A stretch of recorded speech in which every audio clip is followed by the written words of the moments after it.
Hello, hello, hello. This is lesson 1 2, part A. So today this whole lesson we're kind of talking about different types of data and plots, and today we're going to specifically talk about dot plots.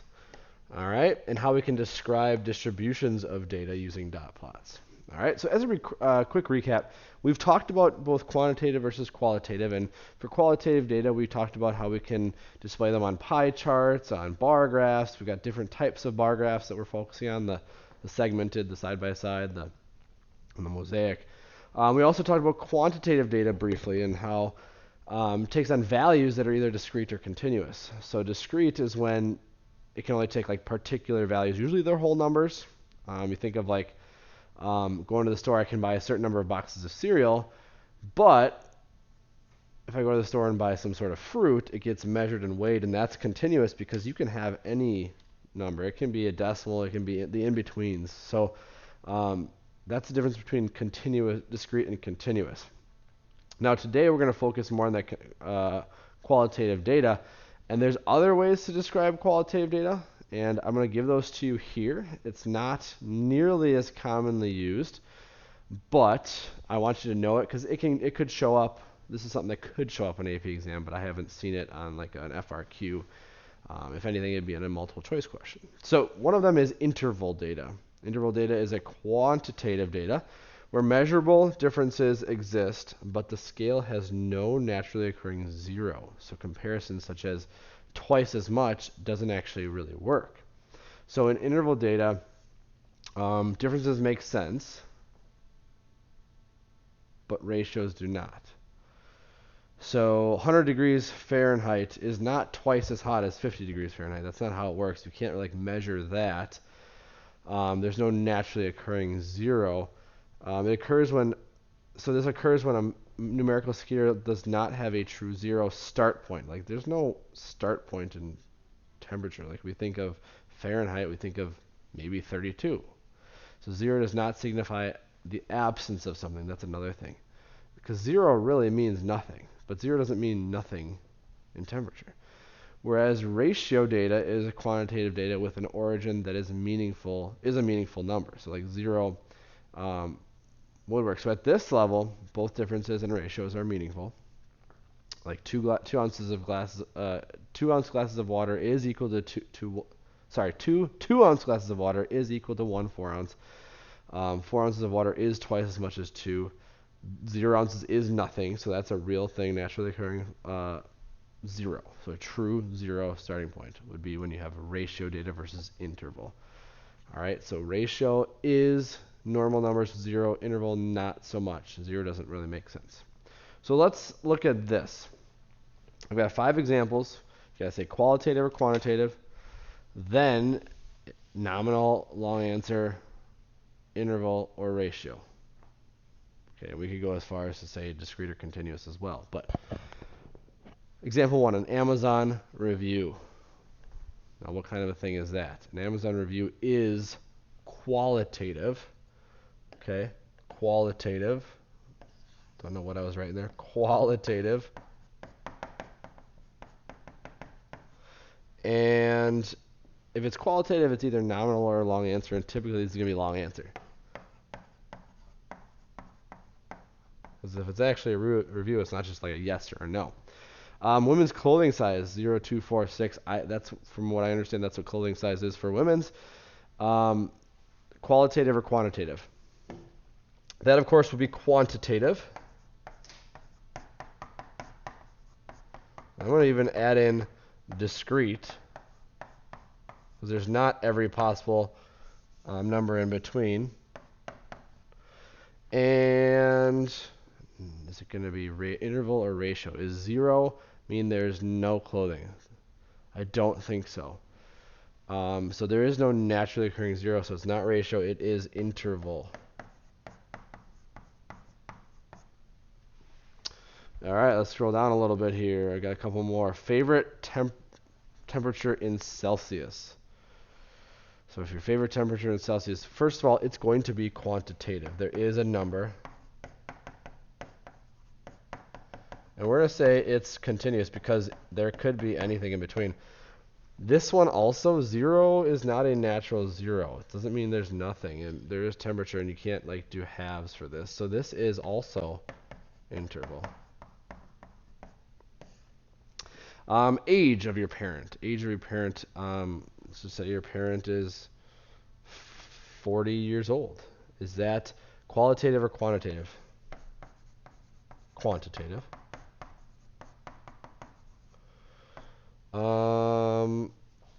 Depends on how we look at it. You could argue continuous or discrete, but this one, 0 is nothing. Like if you are really 0 years old in 0 days, like you're not alive technically. Like you don't, your age doesn't start yet. And yeah, if I'm 8 years old, that's twice as 4. This would be a ratio. All right, last one, t-shirt color. T-shirt color is most definitely qualitative. And that is just nominal. All right, no long answer there. Now, we're going to focus a little more on quantitative data in this lesson. So quantitative data, we don't typically use like normal box plots. What we're going to talk about today is that first one, dot plots. We've been introduced to that a little bit. It shows how many fall into each number category. Another one that we'll look at is box plots, or also called box and whisker plots. That gets into looking at things like median and quartiles and your maximum minimum. Bottom right there, stem and leaf plot. It is it's kind of like a dot plot, but with actual numbers on there. We'll talk about that. And then histograms. It's kind of a type of bar graph, but it shows ranges of data, how many fall into this certain range. All right, and it's the one type of bar graph that uses numbers as your variables. So let's talk today about dot plots. So dot plots are for discrete data only. Okay, we're not going to have those in-betweeners. It's typically on a horizontal number line. Horizontal axis is evenly divided. The marks are evenly divided values in a data set. Okay, so it can go 2, 4, 6, it can go 1, 2, 3, that sort of thing. And each dot represents a score in the set. All right. It should have a title. It should have horizontal axis labeled with numbers and no vertical axis. So here's an example. The title is below, and that's fine. But it's saying the number of hours spent on homework per week. Now, technically, sometimes you'll see a separate title because that's describing the horizontal axis. You could say dot plot of homework hours or something like that. But really, this is just showing from a data set, this many people spent 0 hours, 1 hour, 2 hours, and so on. And each dot represents one of those pieces of data. So the number of hours one person spends on homework per week. Okay. I'm going to jump around here and skip to what we can do describing that. Okay. One of the things you're expected to know how to do is to describe data distribution. And if I look like something like that, usually there is, like if I go back here, there's a big, and then it kind of goes downward. That's kind of the general trend of data here. And that is actually called skewed right. Okay, so we're going to get into describing data. Now, how we describe data, there's this very commonly used acronym called SOCV. Okay, that has changed over the years, but SOCV is the most common. So what does this stand for? When you're describing a data set, you should look for the shape, first of all. Okay, shape could be symmetric, could be uniform, could be basically normal, bimodal, non-symmetric, skewed right, skewed left, multimodal, bimodal. Oh, I already said that one. We could talk about the peaks and the tails. So I'm gonna do that on the next slide here. Talk about shape. So there's 5 major types of shapes. There's symmetric ones and there's non-symmetric ones.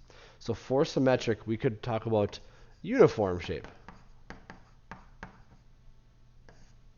Okay.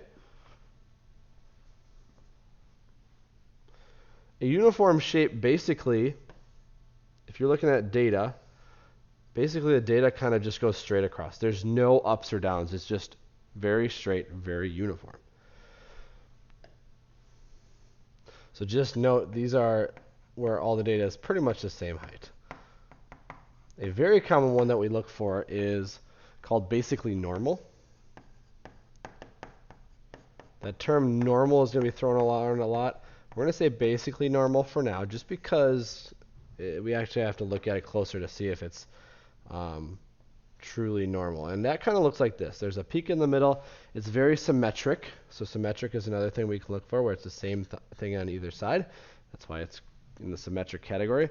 But that's what basically normal looks like. And then the other one would be if you have a graph that's kind of looks like two symmetrics, like you're going through hills. Those are called bimodal or multimodal, and we're going to add that basically part to it. We're going to say bimodal for this one.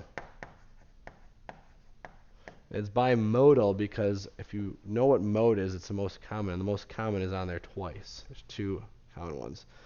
Non-symmetric kind of looks like we have two options. Kind of like that one that we did. This looks just like the one that we showed before. Or we could look at the opposite. And those are called skews. So we have skew for both of those.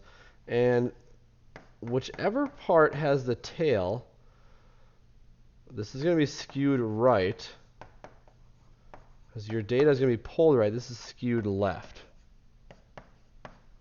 So we have pulled way to the left there. Whatever has the tail is going to be the skewed side. So that's what we're talking about with shape. You can say it's symmetric or non-symmetric, and then within that you can talk about that. You can add in things about the peaks or tails. Outliers. Outliers are something we want to talk about as well. So that's the O. Outliers and interesting features. So apparent outliers, we're not to the point where we can say if it's an outlier for sure or not yet. But there might be clusters that we can talk about. So outliers, again, are things that are way out from the rest. So we could say there's a possible outlier. If there's any clusters of a bunch of data or gaps. So that would be outliers or interesting features. C is the center. So our center is either mean or median. It depends on what the data is that we're looking at, maybe what we're given, whether we're going to say mean or median. And you make sure you give context. So don't just say 3. 3 what? Always put stuff in context. And then variability, which is often called spread. So some people use the term SOCs instead of SOCV, but for spread. So measure of variability, it's usually the range. We're going to use the range. There are other ways we can talk about variability, but for the most part, we're going to use range. And again, in context. And note if it's a significant spread. Always give context. Boom. All right. Let's jump to one that's already been done. And this is a dot plot of fat in candy bars. Okay. So I didn't give you the candy bars. I don't have the raw data with me right now, but it's showing all the different fat number of grams in a candy bar. And I want you to describe the distribution. And oftentimes we'll look for putting it into paragraph form, but we want to talk about 4 things. The things in SOCV. So if it helps to write SOCV, I'm going to start with shape. And I might say something along the lines of the distribution of, and that's actually how I'm going to start this. If you want to break it down by each one, but I'm going to say the distribution of fat grams in candy bars appears to be, I think it's fairly symmetric. We're going to say fairly symmetric. And I definitely spelled it wrong. I'm going to say bimodal, because there is a gap there, so that they're in between the 11, like the 11 and 13, I would say were my 2 modes. So I would say bimodal. We'll say with a gap at 9 grams. That's my shape. The O. Are there any outliers or unusual features? I put the gap in there already. I don't think there are. You can say there doesn't appear to be any clear outliers. All right.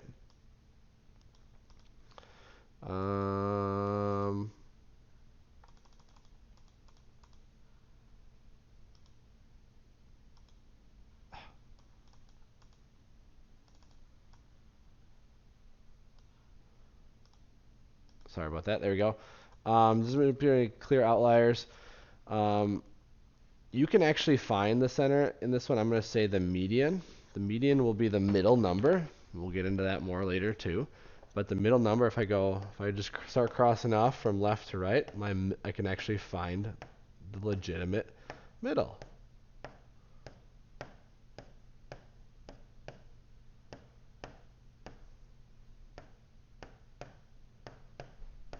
And I think that's 1. So it is at 13. So the median